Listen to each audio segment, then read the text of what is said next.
why you need mentors and how to find them. As a leader, you must have a mentor.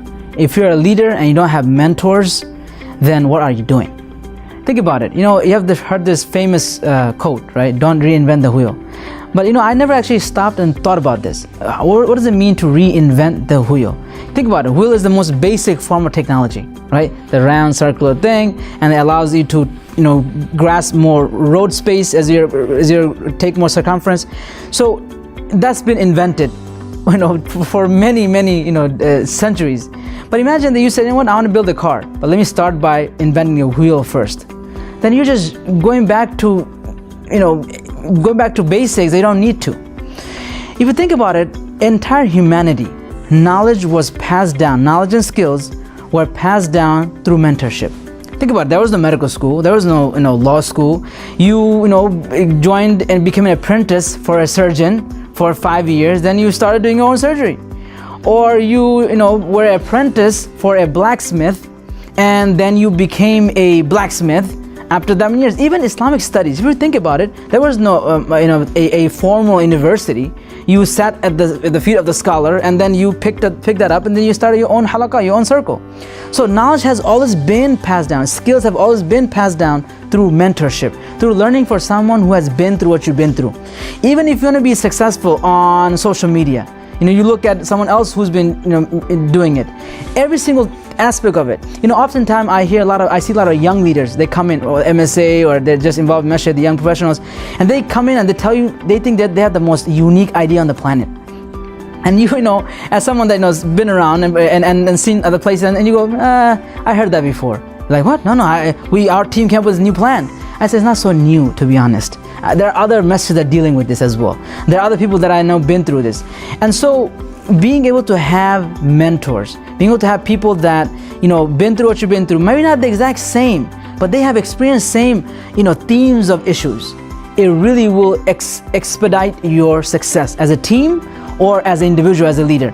This also goes even in your career, in your businesses. You need to find mentors. So how do you find mentors? Robert Kiyosaki, he has a book called Rich Dad, Poor Dad, and in that he talked about he had a second father. He said, I grew up in a poor family, so we looked at money differently. You can obviously, when you grew up in a poor family or in a tough, economical, social circumstances, you look at money very differently. And versus, if you work in a wealthier, more affluent family, you look at money very differently, right? It's scarcity. There's not enough money. You got to hustle. Versus there are plenty of opportunities. You got to make do. It's a very different mindset. Yeah. So what you have to do is you need to be able to find people who can change that perspective for you. So Robert Kiyosaki, he talks about, he has a friend whose father became his financial father, if you will. That he taught him about money, taught him about business, taught him how to look at the world differently, taught him about how to take risk and not be scared, right? And so having that mentor, so finding mentors. And the best way to do this is, instead of when you go to networking and you see someone, you go there, you go networking, and all those people try to get a job or try to get an internship. Don't do that. Instead, ask them for an informational interview. What does that mean? So, you are in whatever field you're in. Find somebody who is 5 years ahead of you, 10 years ahead of you. Now, I know you're going to be unique. You're very unique. Yes, I understand. But 5 years ahead of you, they're already doing something in that area. So go there and say, can I have 10 minutes, 15 minutes of your time? I just want to talk about how your life is. What do you do? How'd you get there? How's the journey like? At your company, right? Instead of going up to the higher ups and trying to push in yourself or say, I want to get it, because most people, when they talk to higher ups, whether it be the CEO, the VP, the departmental directors, all they're trying to do is basically they're trying to get a promotion. Don't do that. Instead, focus on, hey, John, I just wanted to learn, how's the journey like? I know you've been in this company for 15 years. What was it like? What you been through? What's the ups? What are the downs? You take them on as your mentors instead of trying to, get and persuade them into giving you a promotion. That's a very low level game. You got to play a higher game here, right? Even in your activism, find people who, been in activists for 30, 40 years. You might say, no, the issues are different than they dealt with 30 years ago. I know. The issues are different than what they dealt with 30 years ago. But you know what? You might be surprised. They have experiences that you don't know. That's why I always, give advice when I meet with the board, masjid board or MSA board. I tell them, first thing you got to do, you have a great ideas. I'm happy to see your ideas, but have you spoke to anyone? Have you consulted with other organizations, other groups, other folks who done this before? No one did this. It's a unique idea. I understand it's a unique idea. Something close to it. Someone must have done it. Honestly, that's why, even when you're starting a business, you have an idea, first thing you do is you research the market. Does anyone have the same idea?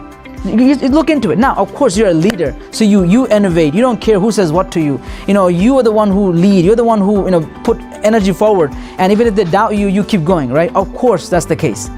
But the issue here is you need to be able to also just gather the information first. So mentorship is so important. You go through tough times as a leader. You'll be frustrated, and you'll deal with issues. And sometimes you don't know everything.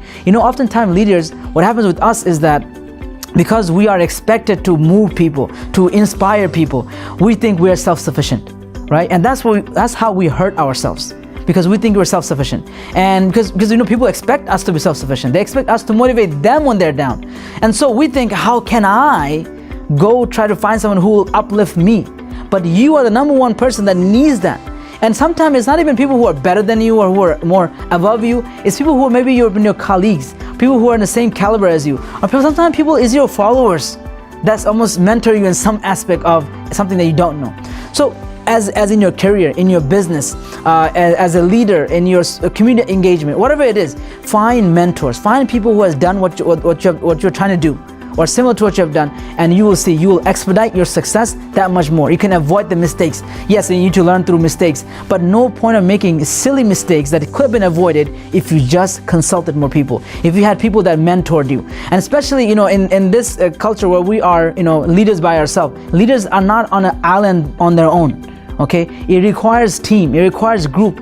And so don't be a lone soldier. You don't have to be a lone soldier. Sometimes to fight for your ideas, you have to be a lone warrior. Yes, you do, but don't be a lone soldier. You have people, you have mentors that can lift you up when you're going down. When you're doubting yourself, they can help you. You can just vent sometimes, and you can learn from their experiences. So find mentors and make them part of your life.